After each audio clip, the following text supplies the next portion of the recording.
História do Espiritismo, obra de Arthur Conan Doyle. No fim da sessão, estabeleceu-se uma conversa geral a respeito do que tínhamos visto e ouvido. Lord Bury sugeriu que a opinião parecia ser que deveríamos assegurar aos irmãos Davenport e a Mr. Fay que, depois de rigoroso julgamento e rigorosa investigação de seus procedimentos, os senhores presentes não podiam chegar a outra conclusão senão de que não havia qualquer indício de truque e, certamente, nem havia comparsas, nem maquinismos, e que todos aqueles que haviam testemunhado os resultados declaravam livremente à sociedade em que se achavam, até onde as investigações lhes permitiam, formar opinião que os fenômenos ocorridos em sua presença não eram produto de malabarismo. Esta sugestão foi aceita por todos imediatamente. Malabarismo, obviamente. Esse maravilhoso, completo e lúcido relato é dado sem abreviações, porque responde a muitas objeções e porque o caráter do narrador e testemunha não pode ser posto em dúvida. Certamente deve ser aceito como conclusivo no que tange à honestidade. Toda obsessão subsequente é mera ignorância dos fatos. Em outubro de 1864, os irmãos Davenport começaram a realizar sessões públicas no Queen's Concert Halls, em Hanover Square. Eram escolhidas comissões entre os assistentes e eram feitos esforços visando descobrir como as coisas eram feitas, mas tudo sem resultado. Essas sessões, entremeadas por sessões particulares, continuaram todas as noites até o fim do ano. A imprensa diária estava repleta de seus relatos e o nome dos irmãos estava em todas as bocas. No começo de 1865, fizeram uma excursão pelas províncias inglesas e em Liverpool, Huddersfield e Leeds sofreram violências físicas os irmãos da multidão. Em fevereiro, em Liverpool, 2 dos assistentes lhes ataram as mãos tão brutalmente que as mãos dos irmãos até sangraram, e Mr. Ferguson cortou as cordas e os soltou-os. Os Davenports recusaram-se a continuar e a multidão invadiu o palco e destruiu a cabine. As mesmas táticas foram seguidas em Huddersfield a 21 de fevereiro e depois em Leeds, com crescente violência organizada pelos opositores. Essas desordens levaram os Davenports a cancelar qualquer outros compromissos na Inglaterra. Depois disso, foram a Paris, onde receberam o conselho de ir ao palácio de Sir Claude, onde o imperador e a imperatriz, com um séquito de cerca de 50 pessoas, testemunharam a sessão. Quando em Paris, Hamilton, sucessor do célebre mágico Robert Houdin, os visitou e numa carta a um jornal parisiense, ele disse: "Os fenômenos ultrapassaram a minha expectativa e foram cheios de interesse para mim. Considero um dever de consciência declarar que são inexplicáveis." Depois de breve visita à Inglaterra, a Irlanda foi visitada em começo de 1866. Em Dublin, tiveram muitos assistentes da alta sociedade, inclusive o redator do Irish Times e o reverendo Dr. Tisdall, que proclamava publicamente sua crença nas manifestações. Em abril do mesmo ano, eles foram a Hamburgo, na Alemanha, e depois a Berlim, mas como esperavam uma guerra, desde que os guias a tinham previsto, a excursão não foi lucrativa. Gerentes de teatro lhes ofereceram elevadas somas para umas exibições, mas, seguindo o conselho de seu sempre presente espírito monitor, seu guia, que disse que as suas manifestações deviam ser conservadas acima do nível dos divertimentos teatrais, desde que eram supernaturais, eles recusaram o convite, com o que muito se contrariou o seu empresário. Durante o mês que passaram em Berlim, foram visitados por membros da família real. Depois de 3 semanas em Hamburgo, seguiram para a Bélgica, onde alcançaram notável sucesso em Bruxelas, bem como nas principais cidades. A seguir foram à Rússia, chegando a São Petersburgo a 27 de dezembro de 1866. A 7 de janeiro de 1867, deram a primeira sessão pública a um auditório de 1.000 pessoas. A sessão seguinte foi na residência do embaixador da França, a uma assistência de 50 pessoas, inclusive figuras da corte imperial. E a 9 de janeiro deram outra sessão no Palácio de Inverno para o czar e para a família imperial. Depois disso, visitaram Polônia e Suécia. A 11 de abril de 1868, reapareceram em Londres, no Hanover Square House, e receberam entusiástica recepção de uma grande multidão. Mr. Benjamin Coleman, eminente espírita, que lhes proporcionou a primeira sessão pública em Londres, escrevendo a esse tempo sobre a sua estada em 4 anos na Europa. Spiritual Magazine, 1868, página 321. Diz ele: desejo exprimir aos meus amigos da América que nos apresentaram a segurança de minha convicção de que a missão dos irmãos Davenport na Europa foi um grande serviço ao Espiritismo, que a sua conduta pública como médiuns, e só nessas condições eu os conheço, tem sido correta e excepcional. Recapitulando, Kizar acrescenta que desconhece qualquer forma de mediunidade mais adequada a grandes auditórios do que a deles. Depois de sua visita a Londres, os irmãos voltaram para a América. Visitaram a Austrália em 1876 e em 24 de agosto deram a primeira sessão pública no Melbourne.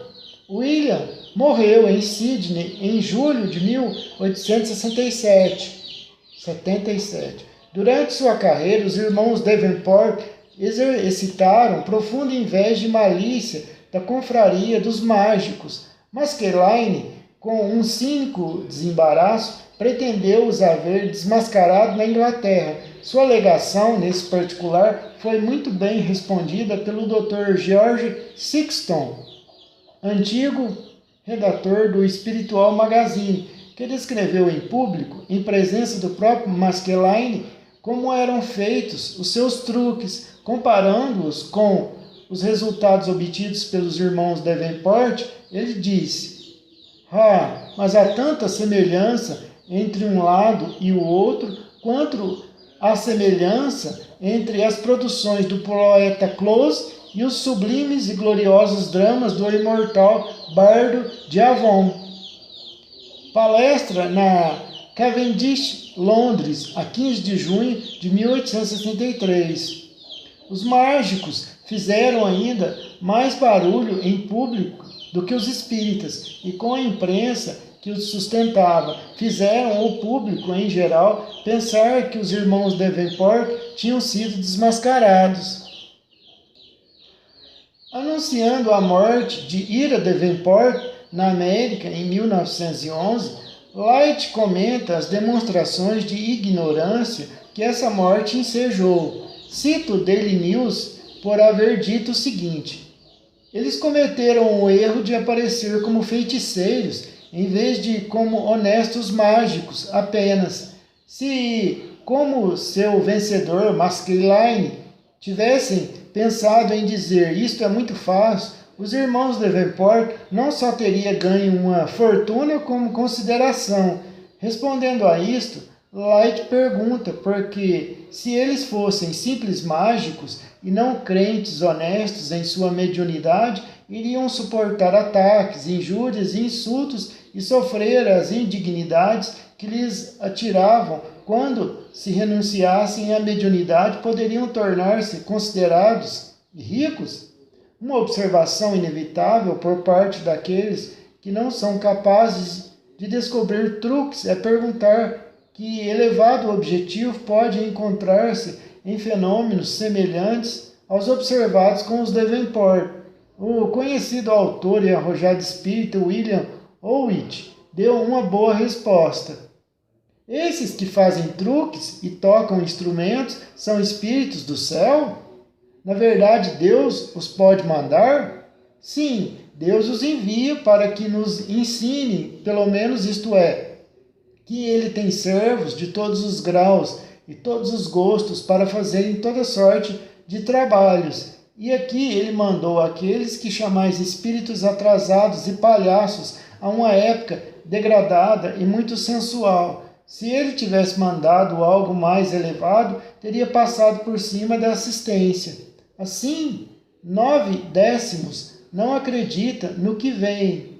É triste verificar que os irmãos Davenport, talvez os maiores médiums de seu gênero que o mundo já viu, sofressem toda a vida uma oposição e uma perseguição brutais. Em muitas ocasiões, suas vidas estiveram até em perigo.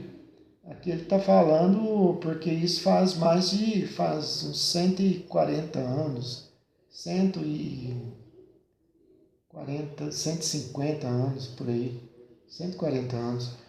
Chico Xavier não tinha nem nascido ainda, né? O maior médium de todos os tempos é Chico Xavier, foi Chico Xavier, ainda é, porque Chico Xavier continua vivo, obviamente. A gente é forçado a pensar que não haveria mais clara prova da influência das sombrias forças do mal do que essa permanente hostilidade a todas as manifestações espíritas. A esse propósito, diz Mr. Randall, Rio Graph, página 82. Parece que há uma espécie de má vontade crônica, quase ódio, na mente de algumas pessoas contra toda e qualquer coisa ligada ao espiritual.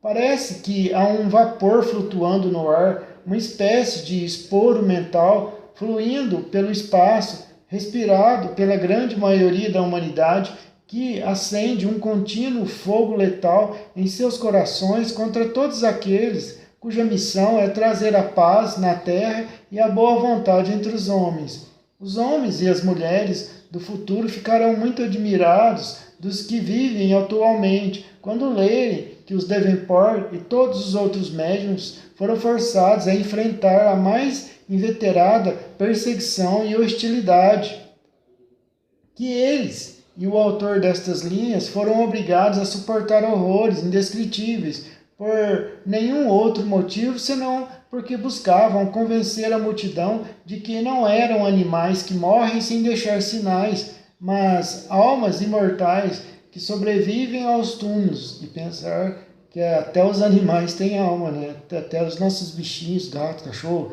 nossas vacas, cavalos, os coelhos, tudo tem alma, tem um princípio. Claro que a alma de um animal não é como a alma de um humano, né? Não está avançada, não está no mesmo grau de evolução, mas todos os bichos, todos os seres vivos, até uma árvore, ela tem uma energia que a circunda, não é uma alma, obviamente, mas é uma energia.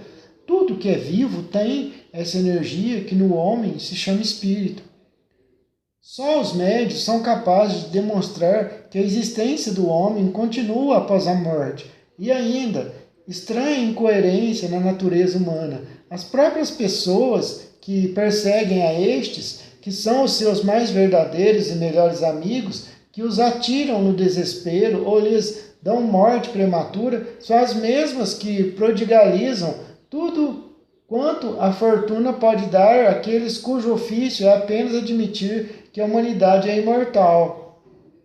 Discutindo as alegações de vários mágicos profissionais de que haviam desmascarado ou imitado os irmãos Davenport, disse Sir Richard Burton: olha, eu passei a maior parte de minha vida no Oriente e vi muito de seus mágicos. Finalmente, eu tive a oportunidade de presenciar os trabalhos dos senhores Anderson e Tomac.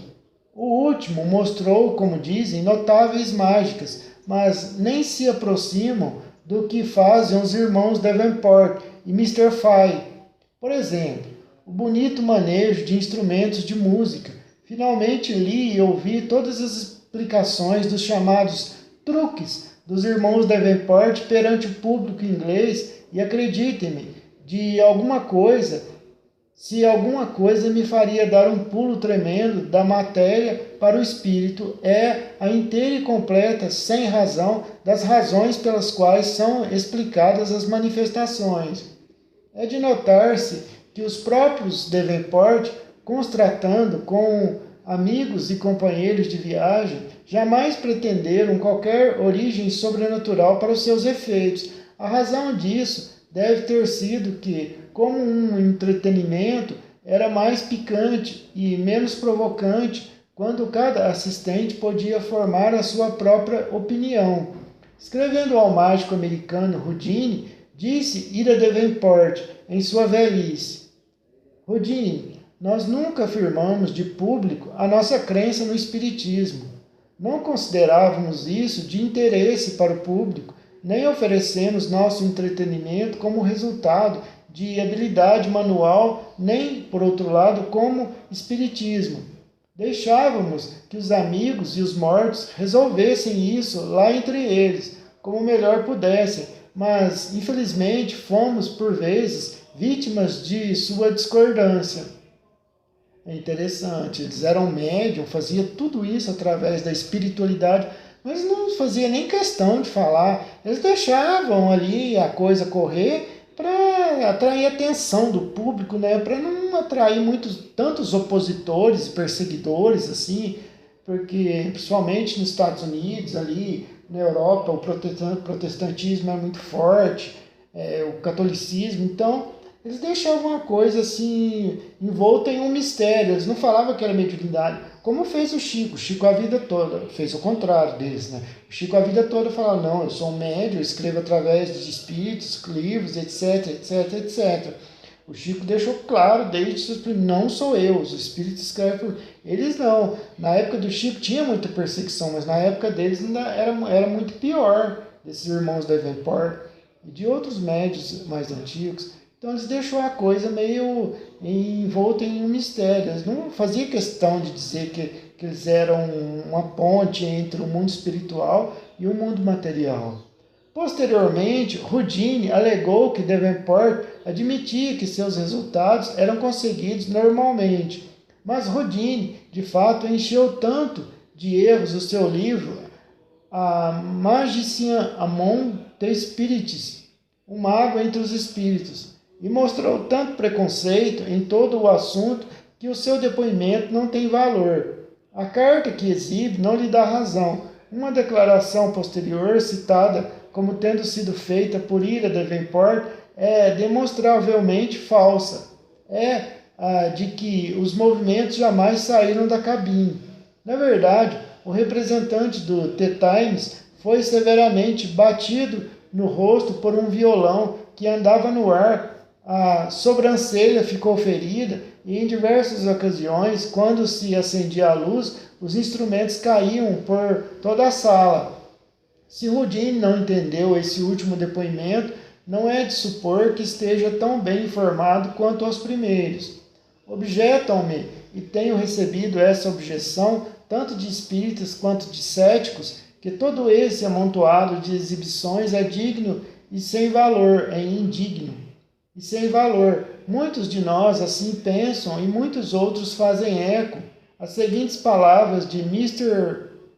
Página B. Randall: a falha não é dos imortais, mas nossa, porque, conforme o pedido, assim é a entrega. Se não podemos ser alcançados de um modo, devemos e somos alcançados de outro. E a sabedoria do mundo eterno dá aos cegos aquilo que eles podem suportar, e não mais. Se somos crianças intelectuais, devemos alimentar-nos com sopinhas mentais até que a nossa capacidade digestiva suporte e exija alimentação mais forte. E se o povo pode ser melhor convencido da imortalidade do espírito por processos grosseiros, os fins justificam os meios. A visão do braço de um espectro num auditório de 3.000 pessoas falará a mais corações, causará mais profunda impressão e converterá mais pessoas à crença do pós-morte em 10 minutos do que todo um regimento de pregadores, por mais eloquentes que sejam, em 5 anos. As pesquisas de William Crookes, de 1870 até o ano de 1874. As pesquisas sobre os fenômenos do espiritismo por William Crookes, o professor Crookes, como era então chamado, durante os anos de 1870 a 1874, constituem um dos mais significativos incidentes na história do movimento. Bom, William Crookes foi um dos maiores cientistas da história da Inglaterra, o descobridor do talho e daí por diante. Um grandíssimo cientista, um dos maiores da história da Inglaterra. Se não me engano, o cientista mais premiado da história da Inglaterra. Mais premiado até do que aquele astrofísico, o Steve Hawking, aquele que ficava numa cadeira de rodas, faleceu há alguns anos. O William Crookes, premiadíssimo, um dos maiores cientistas da história da Inglaterra. Quem quiser saber mais sobre Crookes, só pesquisar no Google. São notáveis devido ao elevado padrão científico do investigador, o severo e justo espírito com que o inquérito foi conduzido, os extraordinários resultados e a corajosa profissão de fé que a seguiu. A tecla favorita dos adversários foi atribuir certa fraqueza física ou crescente serenidade a cada nova testemunha da verdade psíquica, mas ninguém pode negar que essas pesquisas foram conduzidas por um homem em pleno apogeu de seu desenvolvimento mental e que a famosa carreira que se seguiu constitui uma prova suficiente de sua estabilidade intelectual. É de notar-se que o resultado não só veio provar a integridade do médium Florence Cook, como quem foram obtidos os mais sensacionais resultados, mas também a de Daniel Douglas Home e a de Kate Fox, que foram também severamente controlados. William Crookes, que nasceu em 1832 e morreu em 1919, era figura preeminente no mundo científico. Eleito membro da Sociedade Real em 1863, recebeu dessa organização, em 1875, a Royal Gold Medal por suas várias pesquisas no campo da química e da física, a Dave Medal em 1888 e a Sir Jobs Copley Medal em 1904. Foi nomeado cavaleiro pela Rainha Victoria em 1897 e recebeu a Ordem do Mérito em 1910. Ocupou diversas vezes a cadeira de presidente da Royal Society, da Chemical Society, da Institution of Electrical Engine, da British Association e da Society for Psychical Research. Sua descoberta, obviamente que minhas pronúncias estão erradas, não sei falar inglês. Sua descoberta do novo elemento químico, a que deu o nome de thallium, suas invenções do radiômetro, do spin-telescópio e do tubo de Crookes representam apenas uma pequena parte de sua grande pesquisa.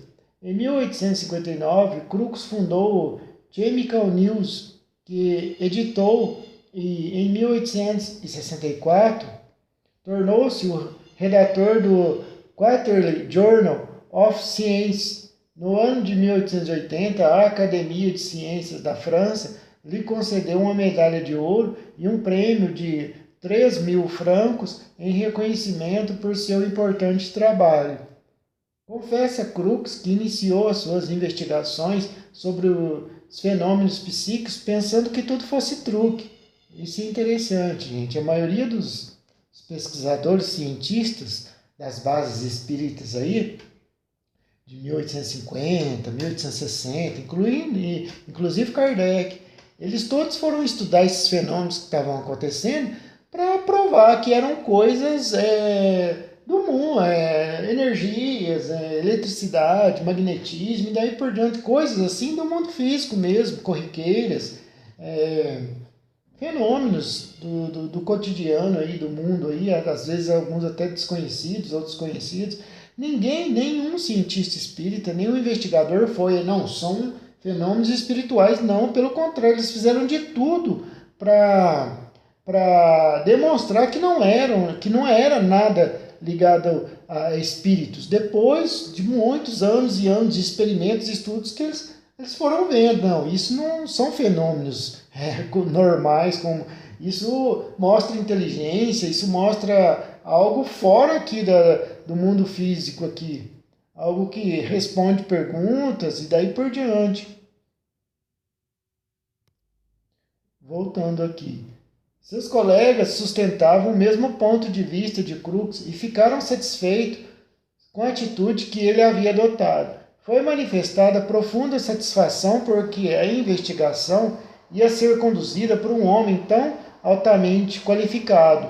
Quase não duvidavam de que aquilo que consideravam as falsas pretensões do espiritismo fosse totalmente desmascarado. Eles ficaram todos contentes, os amigos dele, né? Aí depois de muitos anos de pesquisa e estudo, ele falou, são espíritos, comprovou, bateu, falou, são seres espirituais, são algo que está relacionado a um novo conhecimento, são espíritos daí por diante. Aí eles ficaram todos de biquinho com ele, viraram as costas, porque eles queriam, né, que dissesse que eram coisas naturais mesmo aqui, fenômenos do mundo. Disse um escritor, se homem como Crookes trata do assunto, em breve saberemos em que acreditar. Numa comunicação a Nature, o Dr. Bayford Stewart, mais tarde professor, elogiou a coragem e a honestidade que levou William Crookes a tomar aquela resolução. O próprio Crookes assentou que era dever dos cientistas fazer tal investigação e escreveu: tem-se lançado em rostos dos homens de ciência a sua pretensa liberdade de opinião, quando sistematicamente se recusam a fazer uma investigação científica sobre a existência e a natureza de fatos sustentados por tantos testemunhos competentes e fidedignos, e os convidam a um exame livre onde e quando quiserem. Por minha parte, dou muito valor à pesquisa da verdade e à descoberta de qualquer fato novo na natureza. Para mim, surgir contra a investigação apenas por parecer que ela se choca com as opiniões predominantes. Foi com esse espírito que ele iniciou a sua investigação. Contudo, deveria ser verificado que, conquanto o professor Crookes fosse severo crítico dos fenômenos físicos, já tinha ele tomado contato com os fenômenos mentais e parece que os havia aceitado. É provável que essa simpatia espiritual o tenha ajudado na obtenção de seus notáveis resultados, porque nunca será por demais repetido, de vez que é sempre esquecido, a pesquisa psíquica da melhor qualidade é sempre psíquica e depende de condições espirituais. Não é o homem teimoso e opiniático que investiga com uma grande falta de senso de medida para as coisas espirituais o que consegue resultados, mas aquele que verifica que o estrito uso da razão e da observação não é incompatível com a humanidade mental e com aquela delicadeza e cortesia que produzem a harmonia e a afinidade entre o investigador e o sensitivo.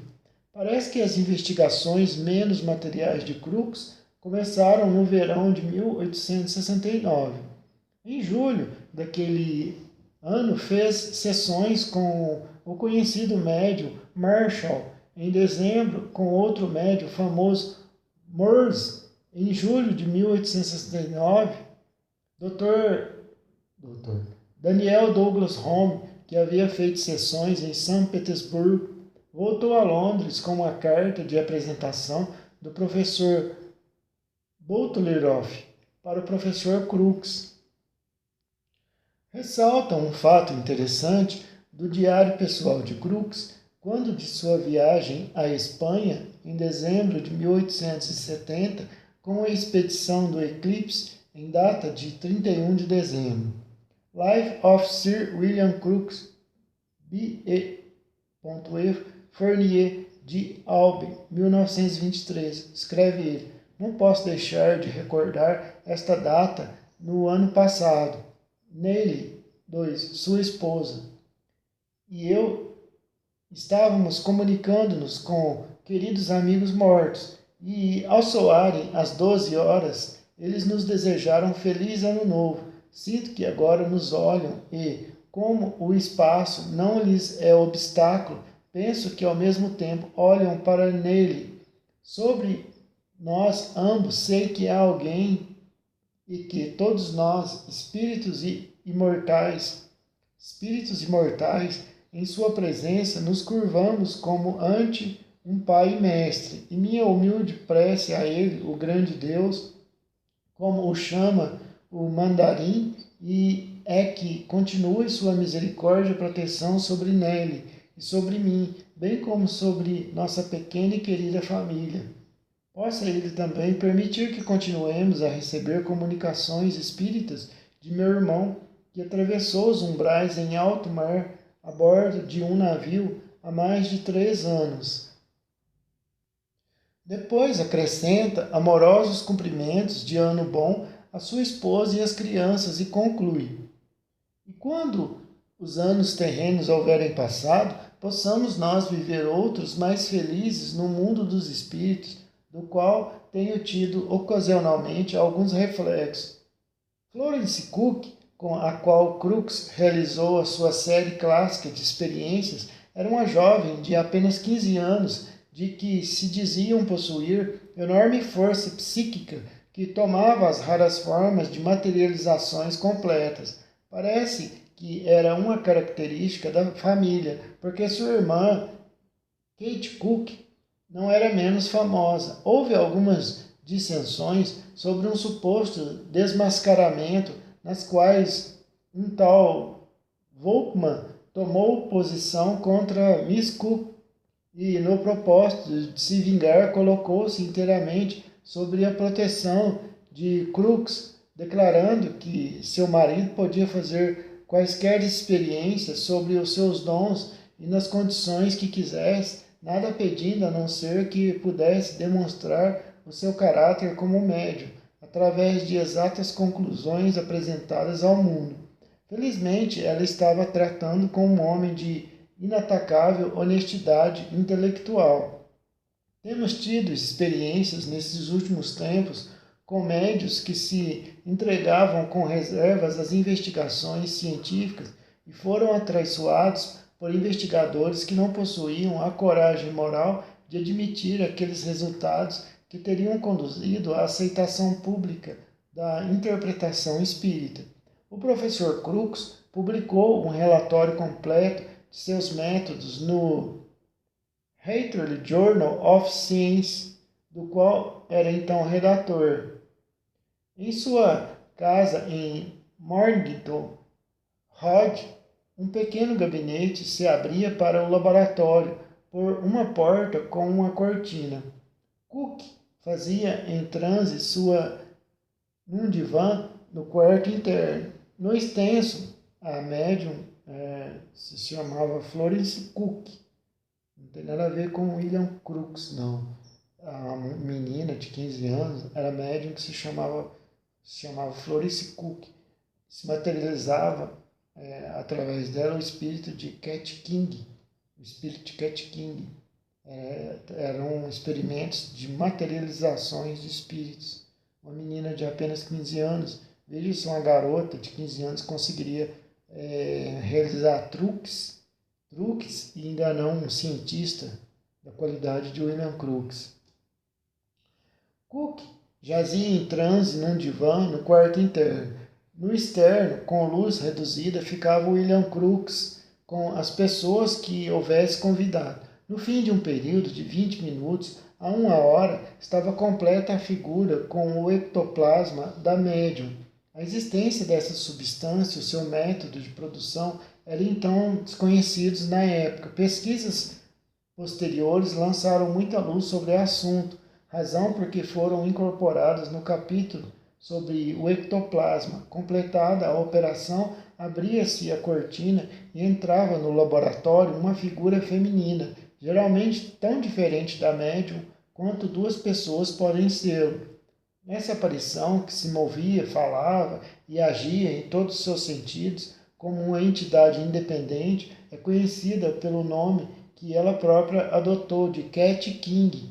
A explicação natural dos céticos é que as duas mulheres realmente eram uma e mesma e que Cat King era uma clara imagem de Florence Cook. O opositor podia apoiar-se no fato de que, como observaram Crookes, Miss Farley e outros, por vezes Cat era muito parecida com Florence Cook. Aqui está um dos mistérios da materialização, que exige mais consideração cuidadosa do que zombarias. Experimentando com Miss Bissonette, famosa médium americana, o autor destas linhas observou a mesma coisa. Quando era pouca a força psíquica, o rosto começava por se assemelhar ao da médium e, por fim, se tornava completamente diferente. Alguns especuladores imaginaram que a forma esférica da médium, seu corpo espiritual, teria tido liberdade pelo transe e constituía a base sobre a qual as outras entidades manifestantes construíam seu próprio simulacro. Seja como for, a coisa não foi admitida. É semelhante aos fenômenos de voz direta, nos quais, por vezes, a voz se assemelha à do médium, logo de início, tomando depois um tom inteiramente diferente ou se dividindo em duas vozes simultâneas. Entretanto, o estudioso, por certo, tem o direito de proclamar que Florence Cook e Cat King era a mesma individualidade, até que provas evidentes lhe demonstrem que isto é possível. Tal prova o professor William Crookes tem muito cuidado em oferecer. Os pontos diferentes que observou entre Cook e Cat King são os seguintes. A altura de Cat varia. Em minha casa eu a vi 15 centímetros mais alta que a médium Cook. Na noite passada, estando descalça e sem pisar na ponta dos pés, ela era 12 centímetros mais alta que a jovem Cook. O pescoço de Cat King estava nu, a pele era perfeitamente lisa à vista quanto ao tato, enquanto que da jovem Cook é uma grande escara que, nas mesmas condições, é distintamente visível e áspera ao tato.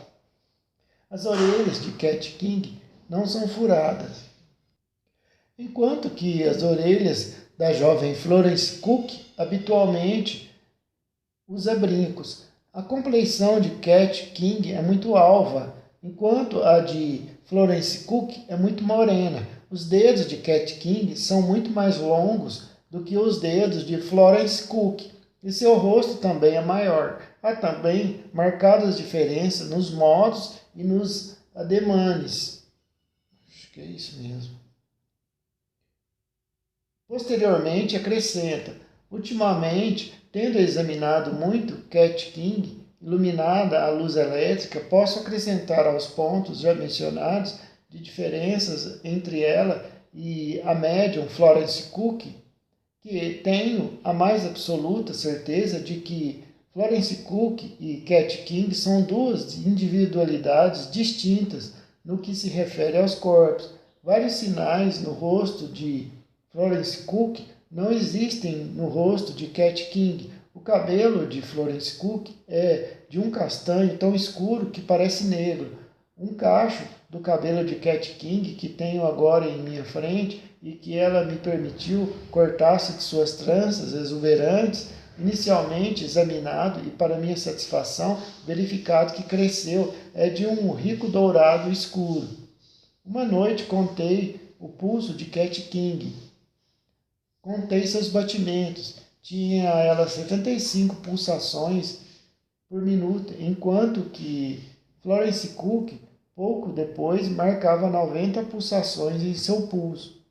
Aplicando o ouvido ao peito de Cat King, pude ouvir o coração a bater, ritmado e pulsando mais firmemente que o de Florence Cook, quando esta me permitiu que as auscultasse depois da sessão. Auscultasse. Examinados do mesmo modo, os pulmões de Cat King pareceram mais fortes que os da médium Florence Cook, pois ao tempo em que a examinei, Cook estava sob tratamento médico de uma tosse rebelde. Crooks tirou 44 fotografias de Cat King empregando a luz elétrica, escrevendo em The Spiritualist em 1874, a página 270, assim descreve os métodos adotados. Durante a semana anterior à partida de Cat King, ela fez sessões quase todas as noites em minha casa, a fim de me permitir fotografá-la à luz artificial. 5 aparelhos completos foram dispostos para esse fim. Consistiam de câmeras, umas chapas completas, outras de metade de chapas, uma terceira de quartos de chapas e 2 câmeras estereoscópicas binoculares preparadas para fotografarem Cat King ao mesmo tempo, cada vez que ela pousasse. 5 banhos reveladores e de viragem-fixagem foram usados e bom número de chapas foi preparado antecipadamente. Pousasse, de modo que não houvesse complicações ou demoras durante a operação de fotografia que foi realizada por mim mesmo, com o auxílio de um assistente.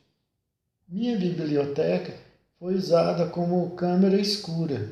Tem portas de sanfona que abrem para o laboratório. Uma dessas portas foi tirada das dobradiças e uma cortina foi colocada em seu lugar de modo a permitir que Cat King passasse para um lado e para o outro facilmente. Os nossos amigos presentes ficaram sentados no laboratório em frente à cortina e as câmeras foram colocadas um pouco atrás deles, prontas para fotografarem Cat King quando ela saísse e fotografar também qualquer coisa na cabine, quando a cortina fosse levantada para isso. Cada noite havia 3 ou 4 tomadas de fotografias em cada uma das 5 máquinas, obtendo-se assim pelo menos 15 fotografias separadas em cada sessão.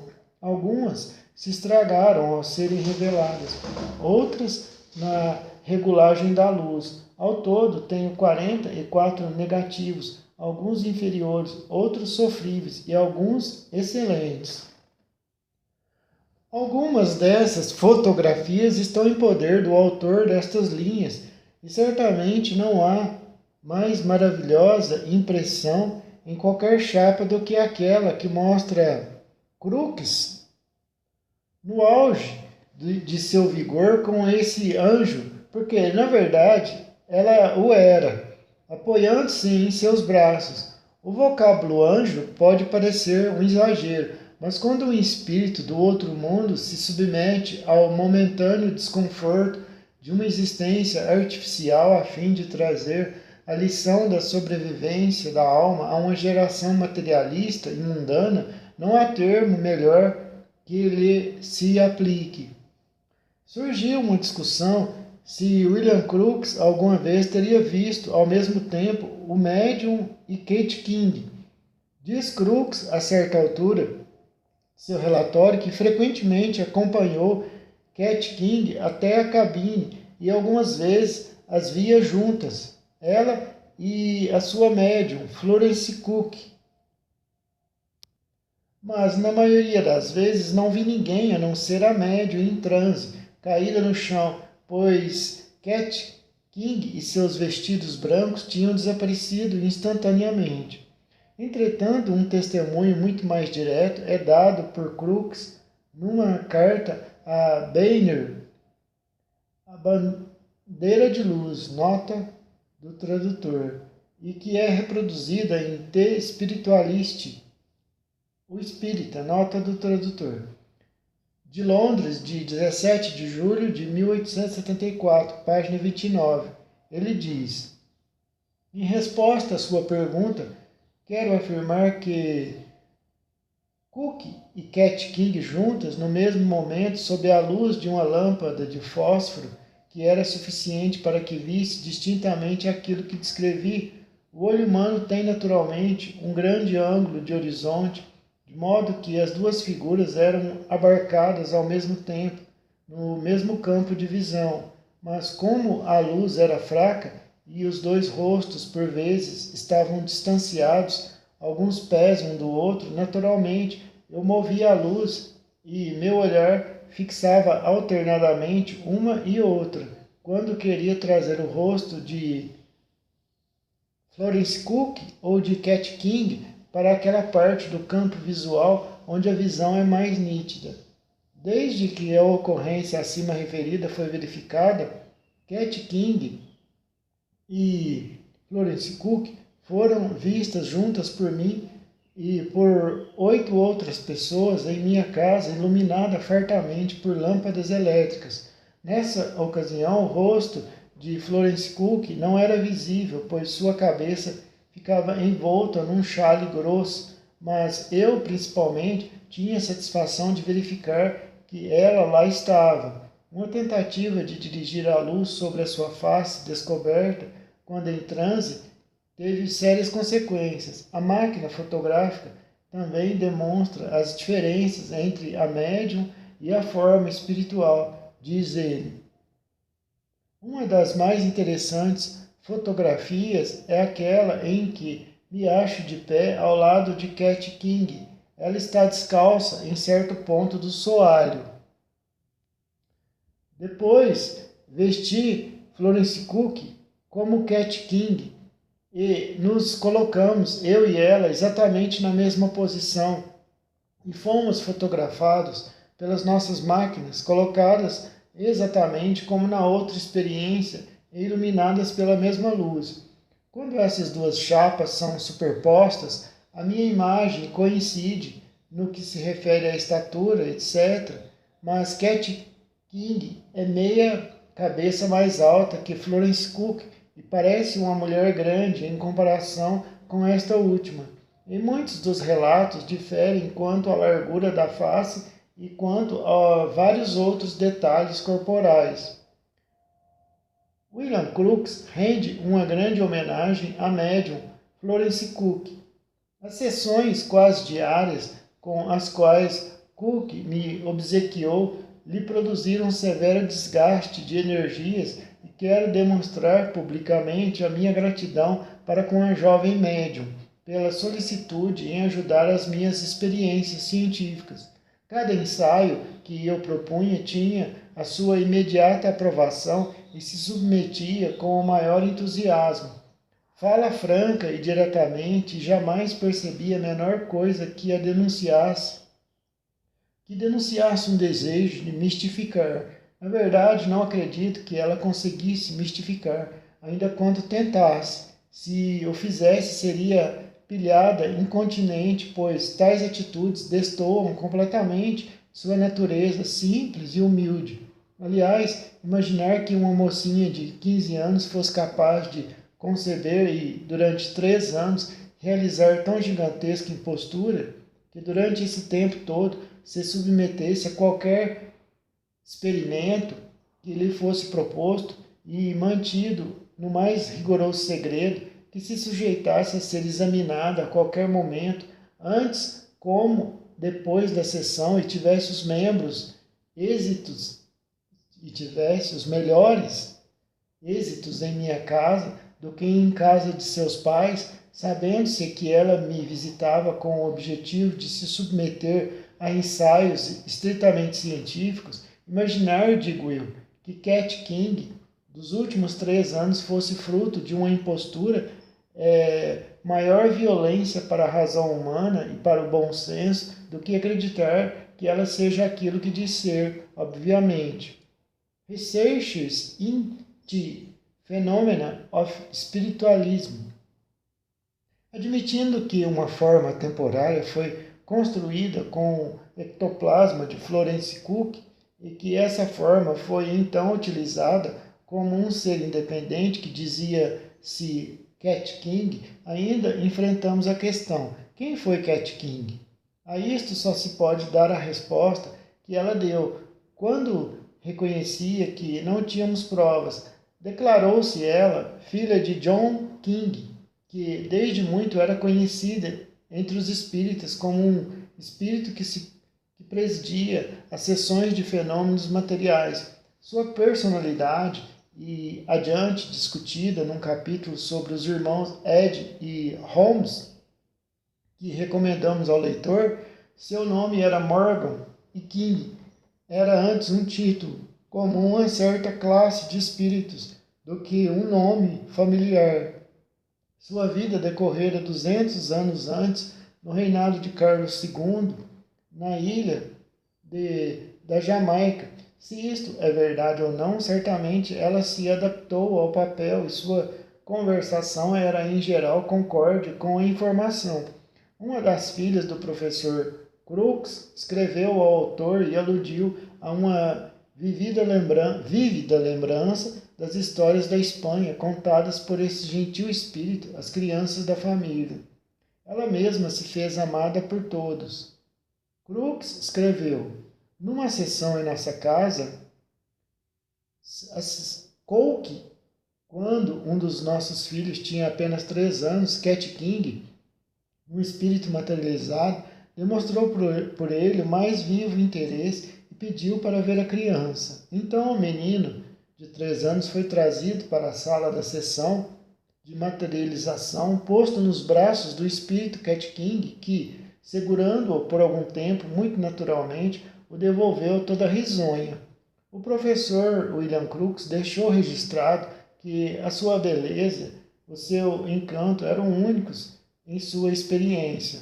O leitor pode muito bem pensar que a luz reduzida empregada pelo professor Crookes compromete o resultado da experiência. Contudo, o professor nos assegurou que na série de sessões foi verificada a tolerância e que a imagem era capaz de suportar uma luz muito mais intensa. Essa tolerância tinha os seus limites, que aliás nunca foram ultrapassados pelo professor William Crookes, mas que foram verificados numa ousada experiência descrita por Miss Florence Marryat Rosskirch, e é preciso dizer que o professor Crookes não se achava presente. Miss Marryat jamais o afirmou. Entretanto, ela cita o nome de Mr. Carter Hall como um dos presentes. Cat havia consentido, com muito bom humor, que examinassem qual o efeito que seria produzido sobre a sua imagem por uma luz intensa. Ela ficou de pé junto à parede da sala de visitas, com os braços abertos, como se estivesse crucificada. Então foram acesos 3 bicos de gás em todo o seu poder, num espaço de cerca de 16 pés quadrados. O efeito sobre o espírito Cat King foi maravilhoso. Ela manteve o seu próprio aspecto durante 1 segundo, no máximo, e depois começou a fundir-se gradualmente. Não posso comparar a sua desmaterialização senão a uma boneca de cera que se fundisse junto a um fogo intenso. Primeiro as formas se tornaram alteradas e indistintas. Parecia que se interpenetravam. Os olhos desapareceram nas órbitas, o nariz desapareceu, o osso frontal sumiu. Depois os membros, como que desapareciam debaixo dela, que se tornava cada vez menor, como um edifício que aos pouquinhos fosse ruindo. Por fim, havia apenas a cabeça no chão, depois apenas um pedaço de pano que desapareceu de repente, como se uma mão o tivesse puxado. E nós ficamos admirados a olhar os bicos de gás no lugar onde Cat King havia estado. Miss Marryat acrescenta o interessante detalhe de que, em algumas dessas sessões, o cabelo de Florence Cook ficou preso ao solo. o que, de modo algum, atrapalhou o aparecimento subsequente de Cat King fora da cabine. Os resultados obtidos em sua própria casa foram honesta e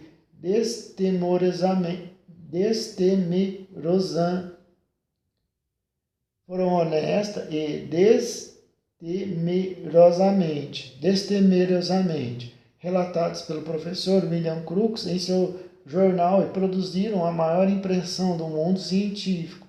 Alguns dos maiores espíritas, como Roosevelt Wallace, Lord Rayleigh, o jovem e brilhante físico William Barrett, Cromwell, Varley e outros tiveram confirmados os seus pontos de vista anteriores ou foram encorajados a avançarem por um novo caminho do conhecimento. Houve, entretanto, um grupo ferozmente intolerante, chefiado pelo fisiologista Carpenter, que zombou do assunto e facilmente imputou tudo, desde a maluquice até a fraude, de seu ilustre colega. A ciência oficial pôs-se de fora da questão. Publicando o seu relatório, William Crookes anexou as cartas nas quais pedia a Stokes, secretário da Sociedade Real, que viesse ver as coisas com os próprios olhos. Recusando-o, Stokes colocou-se exatamente na mesma posição daqueles cardeais que não quiseram ver as luas de Júpiter pelo telescópio de Galileu para não se dobrarem à evidência. Defrontando um fato novo, a ciência material se mostrou tão fanática quanto a teologia medieval. Antes de deixar o assunto, Cat King, algumas palavras devem ser ditas quanto ao futuro do grande médium, do qual aquela extraía o seu invólucro físico. Miss Florence Cook tornou-se Comer, mas continuou a exibir os seus admiráveis poderes. O autor conhece apenas um caso em que a honestidade de sua mediunidade foi posta em dúvida. Foi quando ela foi pegada por George Sitwell e acusada de fingir-se de espírito. O autor é de opinião que um médium de materializações deveria ser manietado de modo que não pudesse vagar pela sala, e isto com o objetivo de proteger o próprio médium.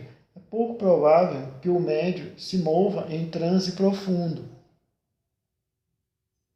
Mas em semitranse nada impede que inconsciente ou semi-inconsciente, ou ainda obedecendo a uma sugestão dos assistentes, passeie fora da cabine. É um reflexo de nossa própria ignorância admitir que uma infinidade de provas pudessem ser comprometidas por um único episódio dessa natureza. É digno de nota, entretanto, a circunstância de que, nessa ocasião, os observadores concordaram que a figura estava de branco, enquanto que, ao ser agarrada, Mr. Comer não estava de branco. Um investigador experimentado teria concluído que isso não era uma materialização, mas uma transfiguração, o que significa que o ectoplasma, sendo insuficiente para construir uma figura completa, foi usado para revestir o médium, de modo que este pudesse carregar o simulacro. Estudando casos semelhantes, o grande investigador alemão Dr. Schwendrick Nortzig, Phenomenon of Materialization, English Translation, diz: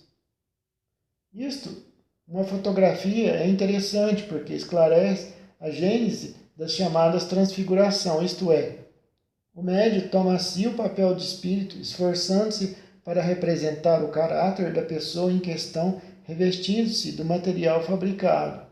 Essa fase de transição é encontrada em quase todos os médios de materialização. A literatura sobre tais casos registra um grande número de tentativas de fraude de médiuns que assim representavam espíritos, como por exemplo a do médium Bastian pelo príncipe herdeiro Rudolf e da médium de Crookes, Mr. Cook, a de Madame de Esperance e etc.